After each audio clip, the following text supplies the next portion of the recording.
Hi guys, Sean here from digiDirect. Today we're going to be taking a look at the new Sony Alpha 9 II, the newest version of their flagship camera. Now this is a very high performing camera. It's aimed squarely at a professional market, primarily professional sports shooters. There's likely no coincidence that this is being released in advance of the Olympics next year. And this is definitely, we'll see, an incremental upgrade over the original Alpha 9. It's not a huge leap, but that doesn't mean that there aren't a number of useful features that the target market is going to find very useful on this camera. You'll also notice that I'm referring to this as the Alpha 9 II, not the A9 II. This is because Sony's wanting this whole lineup of cameras to start to be referred to as Alpha rather than A. We'll see if that sticks, but bear with me. But semantics aside, we'll start by taking a look at the body of the Alpha 9 II, but if you want to jump to any specific section of the review, just check the video description below and you can do so. And as always, if you find the video helpful, please like and subscribe. So while the body looks pretty similar to the original version, there are definitely some ergonomic improvements. Sony has taken many of the upgrades found in the Alpha 7R4, the A7R4, and put them into the Alpha 9 II. This means we get a deeper grip, which is pretty significant considering that this camera will often be paired with longer, heavier lenses. We see improvements to the buttons and the joystick, raising them up, making them a lot easier to use. They feel noticeably better. The joystick in particular is a big improvement, and I think that's very important for a camera like this. The weather sealing has also been improved across the board, and the card slots have been upgraded so that both are now compatible with UHS-II SD cards. In the Alpha 9, only one slot was UHS-II compatible.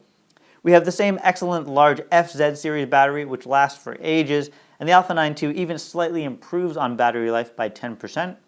Now the viewfinder is the same 3.69 million dots as the original, which is high quality for sure, although it's a bit surprising that it wasn't upgraded to the exceptional 5.76 million dot viewfinder from the Alpha 7R4. The hot shoe mount has been updated and can now receive audio data. We have a mic and headphone jack, HDMI, USB-C 3.2, a multi-port, flash sync port, and a gigabit Ethernet port. So the connectivity of the camera has been improved quite a bit here. That gigabit Ethernet port allows for very high-speed data transfer. The USB-C is great for fast tethering, and the camera also has new 5 GHz Wi-Fi, which can provide reliable transfer in interference-high environments. Also, both wired and wireless transfer can do background FTP transfers so that you can keep shooting while you're transferring, and you can store 10 sets of FTP settings on an SD card. So these are all kind of high-level points that are aimed squarely at that pro market who's probably shooting sports in real time while the photos are being transferred to a data center for immediate upload and publish. This is how major sports events like the Olympics are shot, so it shows that Sony has awareness of the specialized workflow needs for that audience. There's also the option to record voice memos that can be embedded with an image and translated to text, as well as remote operation improvements and the ability to transfer data while the camera is off. So I'm not going to spend too much time on the sensor and image quality because this is basically unchanged from the original camera. We've got the same 24.2 megapixel sensor in here, which is fine. I had no complaints with the image quality on the original Alpha 9. No complaints here either. It's very good. There are some processor improvements which Sony claims are going to allow for better color rendition, better high ISO performance, and it also allows you to shoot in a few different aspect ratios that weren't available in the past. We've also got an upgraded mechanical shutter mechanism. This has got more vibration reduction built into it. It also has a longer life cycle. It has a 500,000 shot life cycle. And it allows you to shoot with a mechanical shutter at a higher burst speed. So you can shoot at 10 frames per second via mechanical shutter on this camera versus 5 on the original Alpha 9. So let's touch on the biggest strength of the Alpha 9 II, and that's the autofocus system. And this, I'll just say right off the bat, this is the best AF system I have ever used, period. So it's got the same 693-point phase detect system that was from the original camera, but Sony has tweaked the algorithms here and given it even better performance than the original, which I didn't think would have been possible, but obviously it is. I could not get this camera to take an autofocus photo. Its tracking capabilities were unreal. Literally, it was on the ball on every single shot that I ever took.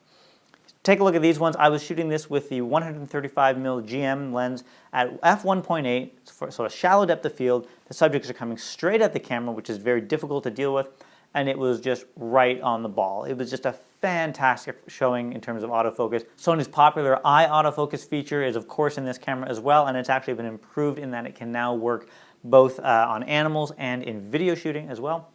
And that much lauded feature from the original Alpha 9, the fact that it can shoot 20 frames per second with the electronic shutter with no viewfinder blackout, of course that continues to be the case on the Alpha 9 II. No specific improvements on that feature, but it's a very, very important feature. It means that you can really easily keep your subjects in frame because you're not having to have the viewfinder blacking in and out as you're shooting. So it's a lot easier to keep everything in frame correctly, and then the autofocus just does the rest of the work. So it's a really, really easy way to shoot very high quality shots of fast moving action and so on. It also has a very large buffer, 361 JPEGs or 133 uncompressed RAWs. It also gains a new anti-flicker mode. So if you're going to be shooting indoors, particularly indoor sports, you can avoid the flickering of fluorescent lighting. That's important for sure. Look, hands down, if you need the best autofocusing system on the market, it's the Sony Alpha 9 II. There's no way around that, and I think it's going to be the best for quite a while. I don't see another camera coming and superseding this in the short term, but just an amazing, unbelievable performance in terms of autofocus from the Alpha 9 II. There's also been some slight upgrades to the in-body image stabilization system. It's now rated for 5.5 stops versus 5 stops. And again, considering that you're often going to be pairing this camera with long lenses, that stabilization is going to be very welcome and does a very good job and just continues to enable the high performance that this camera is looking to achieve. Video-wise, this camera is identical to the original Alpha 9. There's no changes here, which means it can shoot 4K 30, not 4K 60. It also means that it doesn't have access still to the S-Log2 and S-Log3 picture profiles. I'm still not sure why they haven't added that, but it is what it is. The video quality is still high. It looks very good. The autofocusing in video, the eye autofocus now works in video as well, does a good job. So if you need to shoot some video here and there, it's a very capable camera. It doesn't have all the bells and whistles of a video shooter though, which is to be expected. This is really a high-speed still shooter, but it's good to know that it can do some decent video in a pinch. So look, I mentioned at the beginning of this video that this is definitely an incremental upgrade over the original Alpha 9. We get the same sensor here. Burst shooting capabilities are largely unchanged. No changes to video at all. So if you own the original Alpha 9, whether or not to upgrade is probably going to be a personal decision. If you're a full-time sports photographer, you may find that the improved autofocus, the upgraded IBIS system, the better ergonomics, and those high-speed data transfer features are worth the upgrade, while others may be fine to keep their original Alpha 9. That being said, there's no denying that the Sony Alpha 9 II sits at the absolute top of the heap, and any performance-minded photographer needs to give this camera careful consideration. Now, if you've enjoyed this video or found it helpful, please don't forget to like the video and subscribe to our channel. And if you're interested in purchasing the Sony Alpha 9 II, you can do so on our website at www.digidirect.com.au.